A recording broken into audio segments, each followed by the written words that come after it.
We recognize her, see her, and are aware of her political views. We see the woman behind the desk every night from the Ingraham angle, but what more do we know about her? Laura Ingraham has always been at the vanguard of political media. When the cameras go off and she returns to her home in Washington, D.C., who is she? This time, however, we're pulling back the curtain to discover Laura Ingraham's true self, from her private family of 4 to her modest Washington home. Come along as we delve into her family, faith, and off-camera life. As the host and face of Fox News' The Ingraham Angle, she is a well-known conservative TV personality. But take that away. Really, who is she? She is first and foremost a single mother of 3 lovely kids. Ingraham has adopted her boys, Nikolai and Michael, from diverse ethnic backgrounds, as well as her daughter, Maria. As a single mother, she is doing her best to raise her eclectic and cosmopolitan tiny family. Without a doubt, Ingraham and her 3 siblings grew up in a home with both a mother and a father.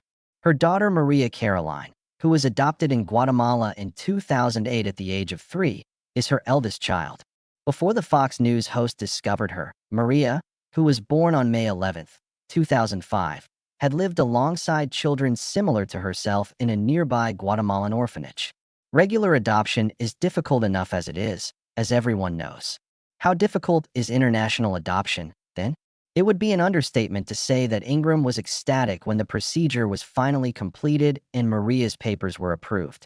The Fox News presenter welcomed the first addition into her little family by planning a trip to Guatemala and returning home with her daughter. Laura Ingraham even made an effort to improve her relationship with Maria. In order to improve communication between the new mother and daughter, she studied Spanish. Maria had just graduated from high school last year, which was her greatest accomplishment to far. On her Instagram page, Ingraham even posted a picture slide of Maria as a toddler, followed by a picture of the mother and daughter cuddling and Maria clutching her graduation. Ingraham captioned the photo, "Congratulations, our sweet Maria. I'm quite proud of you." Maria is currently a student at Texas A&M University, where she is studying nursing. After Maria, we have Michael Dimitri as well, the second child of Laura Ingraham. The precise date of Michael's birth was not given because it was not included in public documents. However, we do know that in 2010, Laura Ingraham adopted him in Russia when he was only a year old. Although there were no official records to back up this allegation, some people believe he was born around June 2009. Michael is much less active on social media than Maria. However, we do know that he is growing like a weed, according to his mother, and loves Legos a lot.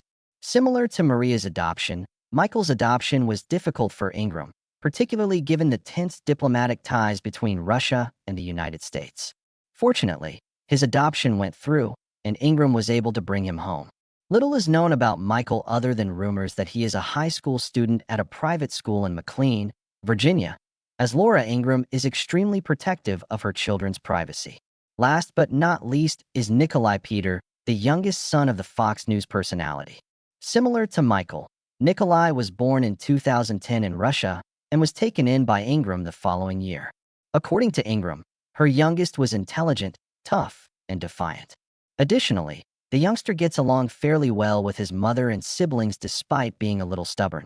When you look at them now, or at least the peak of her little, close-knit family that Ingraham gives us, you can't understand the struggles she endured in order to build her home. The conservative TV host finally opened up about her family and foreign adoption in a 2021 interview with The Wrap. Although Ingraham's entire identity is based on media politics, she won't mix politics with adoption, more so, international adoption. Adoption must be about the children and what's best for them, she told The Wrap at the time. No country should ever use children as a negotiating chip with another. She discussed the topic openly. They are not goods. Politics should never be involved in this. It is cruel and self-serving to prevent a child of any age from being adopted into a loving, safe home. Would using shortcuts to expedite home visits and background checks compromise them? Nobody wants that to occur. All it takes for a nation to stop accepting foreign adoptions is one horrifying account of adoptive parents mistreating children. Tens or possibly hundreds of thousands of children are left without a permanent home. She also talked candidly throughout the interview about how difficult it was to adopt her youngest child, Nikolai, out of the 3. Furthermore, She claims that this was one of the final international adoptions approved by Russia prior to the prohibition of further adoptions to American families. Laura Ingraham faced additional challenges as a single mom because few nations permit single parents to adopt, with many choosing to place kids in two-family homes. The Fox News celebrity was already prepared for the emotional roller coaster that comes with adoption because she knew how difficult the process would be. However, "You have no idea how difficult it is to be a parent until you are one," she says. "Raising children as a single parent is the most difficult thing I've ever done, despite my financial resources. I had always wanted to be a mother, and since God had given me, I felt obligated to give more of myself, married or not, to kids in need of a family." Laura Ingraham gave some advice to anyone thinking about adoption during this entire process. She advises parents to first speak with as many adoptive parents as they can and get ready for the fact that adopting a child is a lifelong commitment with no promises. They should next register with a reputable adoption agency after learning how to maintain and arrange files. Additionally, she cautions clients to be on the lookout for dishonest lawyers who would squander their time and drain them of their money.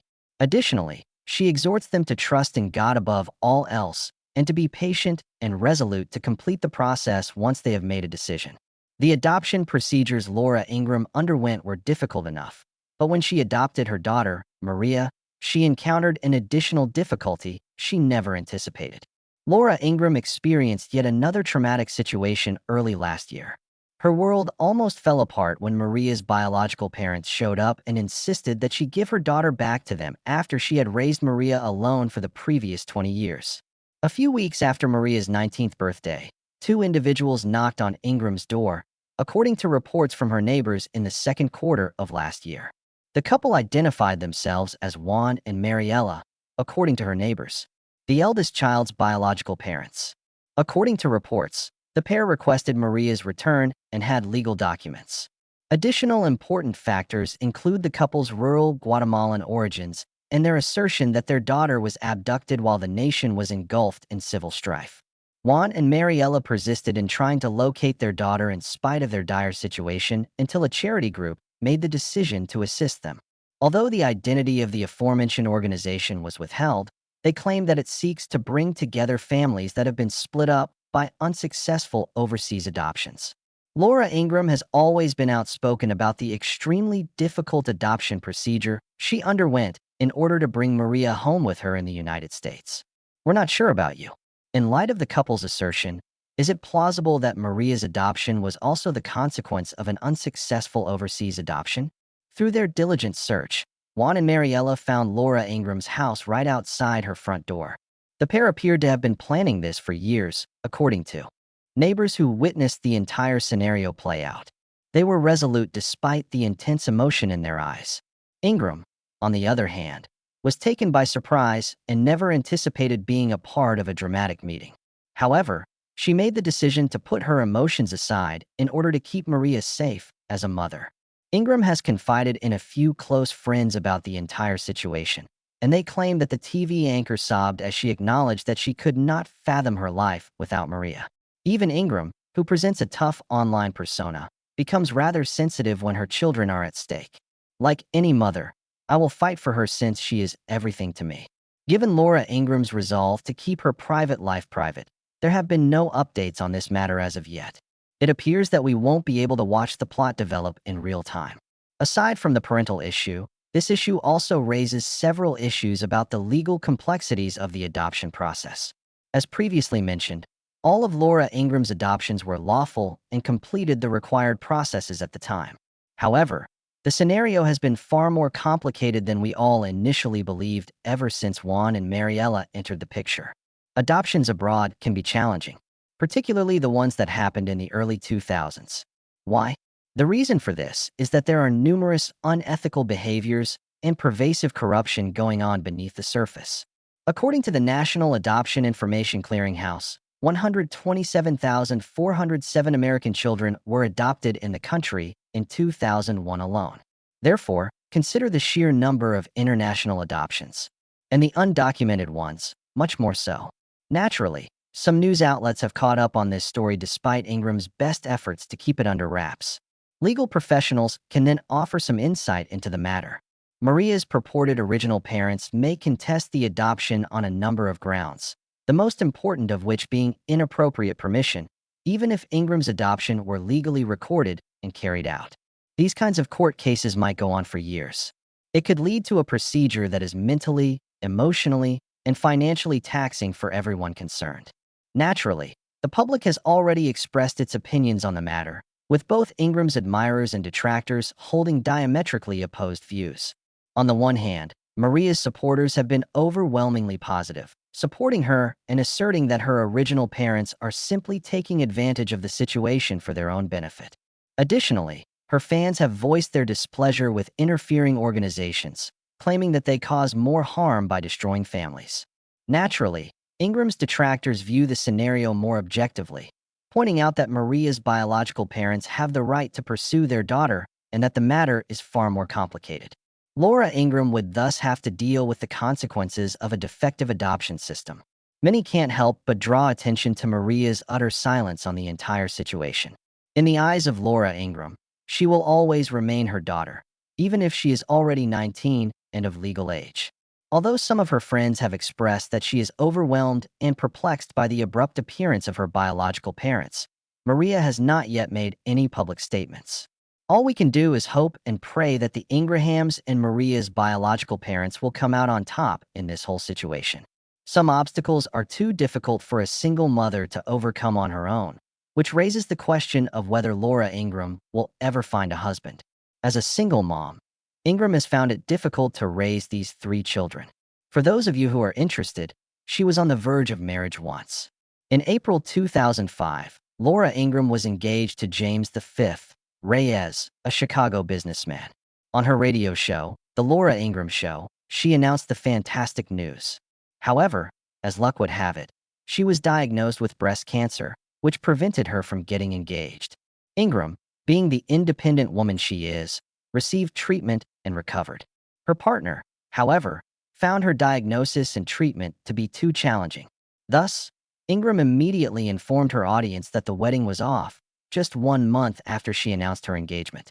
Laura Ingraham has a lengthy list of well-known past lovers, despite the fact that she is still unmarried now. For now, let's start with her undergraduate boyfriend, American Indian commentator Dinesh D'Souza. He and Ingraham had a brief relationship during their time at Dartmouth University in the early 1980s, which began while they collaborated at the Dartmouth Review. At one point, Ingraham and D'Souza were even engaged, but regrettably, their relationship didn't work out. Peer dating is a shared experience. The fact that Laura Ingraham dated broadcaster Keith Olbermann in 1998 is therefore not surprising. Given that Olbermann is an outspoken liberal and Ingraham is well known for her right-wing beliefs, you could argue that this coupling is the antithesis of attractive. Nevertheless, the broadcaster disclosed that their disagreements were not the cause of their separation. That's what he said anyway. According to Ingraham, their divergent political philosophies would have seriously damaged their relationship, particularly in the way she denounced him after learning about Olbermann's remarks regarding U.S. President George W. Bush at the time.